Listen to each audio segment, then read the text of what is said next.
अस्सलाम वालेकुम दोस्तों, आज जो हमारा टॉपिक है वो है ऑस्टियोपोरोसिस का। ऑस्टियोपोरोसिस क्या होता है, रॉस एंड विल्सन की बुक में, और पेज नंबर हमारे पास है 421।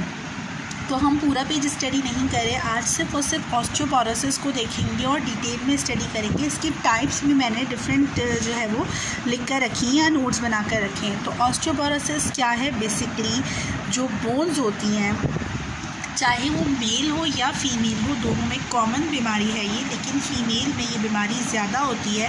तो जो बोन्स होती हैं फ़ीमेल की, वो क्या करती हैं, स्लोली और ग्रेजुअली अपनी जो इलास्टिसिटी है उसको रिलीज़ करना या ख़त्म करना शुरू कर देती हैं, और इसके साथ साथ वो फ्रेजाइल होना शुरू कर देती हैं।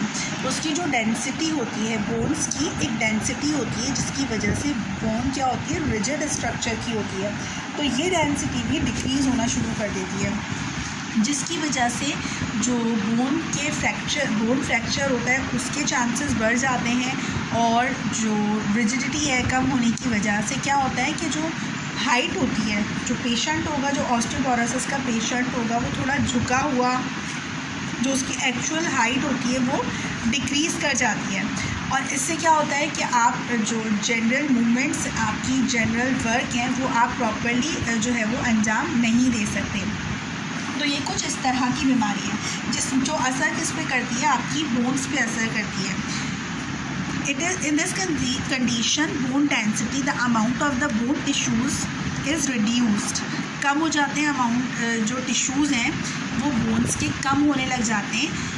और ये क्या है, इसको आप ऐसे याद रख सकते हो ऑस्टियोपोरोसिस को, लाइक बोन का जो इंटरनल स्ट्रक्चर है माइक्रोस्कोप में अगर हम देखें तो वो एक Honey comb like appearance structure दिखता है। हनी कॉम्ब का मतलब है कि जो शहद की मक्खी होती है उसका जो छत्ता होता है शहद की, जिसके अंदर वो शहद डालती है, तो उस छत्ते को कहा जाता है हनी कॉम्ब अपीयरेंस, यानी कि जिसके अंदर शहद भरा हुआ होता है।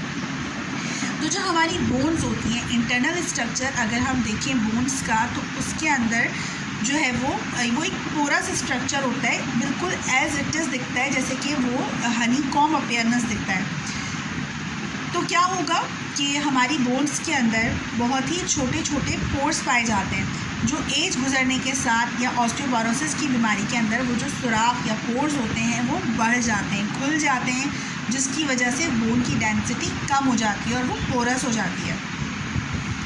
आप इसको ऐसे समझ सकते हो कि जैसे ये एक बोन का स्ट्रक्चर है जिसके अंदर जो पोरस होता है, इसको हनी कॉम्ब अपीयरेंस कहते हैं। और जैसे ये नॉर्मल बोन है, इसका स्ट्रक्चर नॉर्मल बोन है।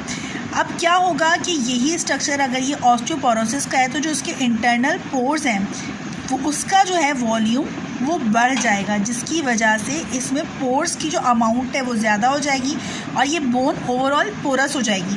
पोरस होने की वजह से जो एक सख्ती, रिजिडिटी होती है बोन्स के अंदर, जो आपकी बॉडी को एक प्रॉपर स्ट्रक्चर फराहम करती है, वो ख़त्म हो जाएगा और आपकी बोन क्या हो जाएंगी, वीक हो जाएंगी। वीक होने की वजह से वो थोड़ी सी कर्व्ड हो जाएंगी। कर्व्ड होने की वजह से जो एक्चुअल आपकी हाइट है वो, आप उस हाइट से, जो ऑस्टियोपोरोसिस का पेशेंट होगा वो उसकी हाइट कम दिखेगी। और लाइक जैसे आपकी हड्डियां हैं, आपकी जो बोन्स हैं, तो ये क्या होगी, थोड़ी सी कर्व की फॉर्म में आ जाएंगी। तो ये प्रॉब्लम जो है ये ऑस्टियोपोरोसिस कहलाती है। Although the bone is adequately mineralized, it is fragile and microscopically abnormal. Microscope में अगर हम देखें तो जो हनीकॉम्ब स्ट्रक्चर है वो पोरस जो है वो ज़्यादा दिखेगा जो ऑस्टियोपोरोसिस का है, with loss of internal structure, peak bone mass occur around. अच्छा, बोथ मेल्स और फीमेल्स के अंदर ये प्रॉब्लम होता है, बट फीमेल्स क्यों इससे अफेक्ट ज़्यादा होती हैं, क्योंकि ऑलरेडी फ़ीमेल की जो बोन मास डेंसिटी है वो कम होती है। फीमेल की बोन्स सॉफ्ट होती हैं देन जो मेल्स होते हैं उनके, तो वो इस बीमारी का जल्दी शिकार होती हैं, स्पेशली जब आफ्टर 35 ईयर्स ऑफ एज आपकी बोन्स क्या करती हैं, अपनी इलास्टिसिटी को लॉस करना शुरू कर देती हैं। जब लूज़ होती है इलास्टिसिटी तो वो फ्रेजाइल होने की तरफ जाती है। और जो फीमेल्स के अंदर एक हार्मोन होता है एस्ट्रोजन लेवल, अगर जब ये डिक्रीज़ हो जाए, डिक्रीज़ कब होता है, जब मेनोपॉजल एज आती है फीमेल की आफ्टर 40 और 50 के मिड में जो मेनोपॉजल एज होती है। मेनोपॉज क्या है कि जब मेंस्ट्रुएशन स्टॉप होने की तरफ जाती है, फीमेल ओल्ड एज हो जाती है, तो क्या होता है, मेंस्ट्रुएशन की वजह से, स्टॉप होने की वजह से जो ईस्ट्रोजन लेवल आपकी यंग एज में हाई लेवल पर था, वो ईस्ट्रोजन लेवल हार्मोन का वो डिक्रीज़ होना शुरू कर देता है। और ईस्ट्रोजन लेवल क्या करता है, आपको रिप्रोडक्शन में भी हेल्प करता है, बट उसके साथ साथ आपकी बोन्स को रिजिडिटी फराहम करता है, वो आपकी बोन्स को स्ट्रॉन्ग करता है। तो जब ये लेवल डिक्रीज़ हुआ तो क्या हुआ, साथ साथ आपकी बोन्स की इलास्टिसिटी भी डिक्रीज़ हो गई, उसकी फ्रेजिलिटी बढ़ गई। और अगर हम मेल्स की बात करें तो जो मेल्स के अंदर टेस्टोस्टेरॉन लेवल है, जब वो डिक्रीज़ होना शुरू करेगा विद द एज, तो उनके अंदर भी ये प्रॉब्लम आ सकता है। बट ये जो मोस्टली किसको अफेक्ट करती है बीमारी, मोस्टली फीमेल्स को अफेक्ट करती है। अब हम अगर यहाँ इसको इस पैराग्राफ की फर्दर अगर हम डिटेल इसको हम देखें कि ऑस्टियोपोरोसिस की 4 टाइप्स होती हैं, 2 टाइप्स होती हैं, जो सेकेंडरी है वो फर्दर जो है 3 में डिवाइड है। तो प्राइमरी ऑस्टियोपोरोसिस और सेकेंडरी ऑस्टियोपोरोसिस। तो प्राइमरी ऑस्टियोपोरोसिस क्या होता है, जो बेसिक या इनिशियल ऑस्टियोपोरोसिस होता है। New bones could not form. Osteoporosis में क्या होता है, सबसे पहले तो देखो कि डेफिशिएंसी ऑफ कैल्शियम। कैल्शियम क्या है, जो बोन का एक मेन मिनरल है या मेन सप्लीमेंट है, जो बोन को रिजिडिटी फराहम करता है। और विटामिन डी, तो डेफिशिएंसी कैल्शियम की भी होती है और विटामिन डी की भी होती है। तो जो ऑस्टियोपोरोसिस के जो पेशेंट होते हैं, जो ओल्ड एज लोग होते हैं, तो क्या कहते हैं डॉक्टर उनको, हम कहते हैं कि आप धूप ज़्यादा लीजिए, धूप में बैठिए थोड़ी देर, ताकि आपकी हड्डियों को वो ताकत मिल सके, जिससे हमें विटामिन डी मिलता है। और विटामिन डी की मौजूदगी में ही कैल्शियम जो है वो एब्जॉर्ब होता है। तो सिर्फ कैल्शियम लेना ठीक नहीं है, इसके साथ विटामिन डी लेना भी मस्ट होता है। तो ऑस्टियोपोरोसिस में सेकंड क्या होता है, बोन ब्रेकडाउन इंक्रीज़ हो जाता है, यानी कि बोन की जो रिजॉर्प्शन है, बोन का जो ब्रेकडाउन होने का प्रोसेस है वो इंक्रीज़ हो जाता है। और उसके साथ साथ बोन फॉर्मेशन का प्रोसेस डिक्रीज़ हो जाता है, यानी कि नई बोन्स नहीं बन रही, बोन को फर्दर जो है न्यूट्रिएंट नहीं मिल रही, एब्जॉर्ब नहीं कर रही, बोन अपने आप को स्टेबल नहीं कर रही, और उसकी जो डिजेनरेशन है वो बैक साइड जा रही है, उसकी जो ग्रोथ है वो बैक साइड हो रही है, उसकी बैकवर्ड ग्रोथ हो रही है, यानी कि बोन वापस से कमज़ोरी की तरफ जा रही है। तो ये जो है एक्चुअल ऑस्टियोपोरोसिस है। अब प्राइमरी ऑस्टियोपोरोसिस में क्या होता है कि old bones getting more older, और न्यू बोन्स क्या करती हैं, वो फर्दर नहीं बनती। It has 2 causes, post menopausal osteoporosis, post menopausal जो आफ्टर 40 ईयर्स फीमेल के साथ प्रॉब्लम होता है, जो एक्सप्लेन किया कि उसके बाद क्या होता है, एस्ट्रोजन लेवल डिक्रीज़ हो जाता है, जिसकी वजह से बोन की जो डेंसिटी है वो भी कम हो जाती है। सेकंड क्या है, सिनाइल ऑस्टियोपोरोसिस। सिनाइल ऑस्टियोपोरोसिस यानी कि जो फीमेल हो या मेल्स भी अगर है, तो सिनाइल किसको कहते हैं, ओल्ड एज को कहा जाता है मेडिकल टर्म में। तो सिनाइल ऑस्टियोपोरोसिस में आपकी विद रिस्पेक्टिवली आपकी एज के साथ जो ऑस्टियोपोरोसिस होगा वो कहलाएगा।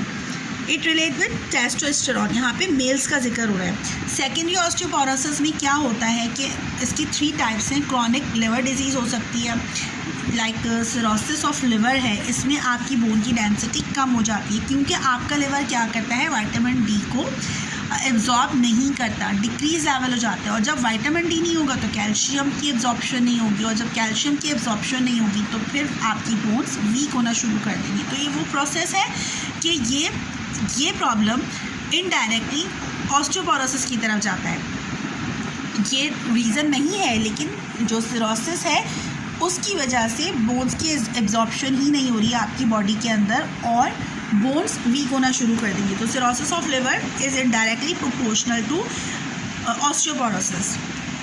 सेकंड क्या है कि कैल्शियम जो है सेकंड क्या है, यूज़ ऑफ कॉर्टिकोस्टेरॉइड हार्मोन्स या ड्रग्स जो होती हैं। अब जो जिम करते हैं लोग, वो क्या करते हैं अपने मसल्स को बिल्डअप करने के लिए, या वो लोग जो अपने जिम करने के लिए या वैसे भी अपने मसल्स को स्ट्रॉन्ग करने के लिए कॉर्टिकोस्टेरॉइड हार्मोन्स का यूज़ करते हैं। तो ये क्या करता है, आपकी बोन्स को इनहिबिट कर देता है कैल्शियम को एब्जॉर्ब करने में। तो जब कैल्शियम एब्जॉर्ब नहीं होगी तो फिर आपकी बोन्स स्ट्रॉन्ग नहीं होंगी। तो जो लोग दिखते हैं कि जो कुछ अरसे के लिए तो यूज़ कर रहे हैं कॉर्टिकोस्टेरॉइड हार्मोन, बट जो लॉन्ग टर्म के लिए यूज़ करते हैं तो उनकी बोन्स के अंदर कैल्शियम को एब्जॉर्ब करने की जो कैपेसिटी है, जो उनकी उसकी सलाहियत है, वो ख़त्म हो जाती है। तो उस वक्त तो आप जब यूज़ कर रहे होते हैं स्टेरॉइड हार्मोन्स, आपको नहीं लगता, कुछ पता ही नहीं चलता। बट जैसे आपने इन हार्मोन्स का यूसेज छोड़ दिया तो आपकी बोन्स बहुत ही रैपिडली जो है वो उसकी डिक्रीज़ होना शुरू कर देंगी, उसकी जो डेंसिटी है वो डिक्रीज़ होना शुरू हो जाएगी। और नंबर 3 क्या है? Juvenile osteoporosis. जुवेनाइल का वर्ड जो यूज़ होता है वो बच्चों के लिए यूज़ होता है, जैसे सेनाइल का वर्ड है ये ओल्ड एज के लिए यूज़ होता है। इसी तरह जुवेनाइल का वर्ड हमेशा बच्चों के लिए यूज़ होगा, यानी कि बच्चों का ऑस्टियोपोरोसिस किसी भी वजह से, किसी भी बीमारी की वजह से अगर होता है तो in child bone density decrease called juvenile osteoporosis. इसके कॉजेज़ क्या हैं? डिफरेंट अकॉर्डिंग टू एज जो है वो बता दिया। कॉजेज़ जो है इसकी एक मेन कॉज भी है हाइपरथायरॉयडिज्म। आपका जो थायराइड है वो क्या होगा? इंक्रीज़ हो जाएगा। और जब आपका थायराइड इंक्रीज़ होता है तो क्या करता है वो मेटाबॉलिज्म बोन का बढ़ा देता है, आपकी बॉडी का मेटाबॉलिज्म ओवरऑल बढ़ा देता है। और जब मेटाबॉलिज्म बढ़ जाएगा तो बोन्स क्या करेंगी? बहुत ही जल्दी यंग हो जाएंगी, बहुत ही जल्दी वो ओल्ड हो जाएंगी, बहुत ही यानी कि उसका जो ग्रोथ का प्रोसेस है वो बहुत ज़्यादा रैपिडली हो जाएगा। तो अगर आप हाइपरथायरॉयडिज्म के पेशेंट हैं तो ऑस्टियोपोरोसिस के भी चांसेस, जैसे लिवर सिरोसिस में चांसेस बढ़ जाते हैं ऑस्टियोपोरोसिस के, इसी तरह हाइपरथायरॉयडिज्म के जो पेशेंट होते हैं उनमें भी ऑस्टियोपोरोसिस के चांसेस बढ़ जाते हैं। So this is all about osteoporosis. अगर आपको वीडियो अच्छी लगी तो चैनल को लाइक और सब्सक्राइब ज़रूर कीजिए और कॉमेंट में मुझे ज़रूर बताइए कि आप फर्दर कौन से टॉपिक पर वीडियोज़ देखना चाहते हैं।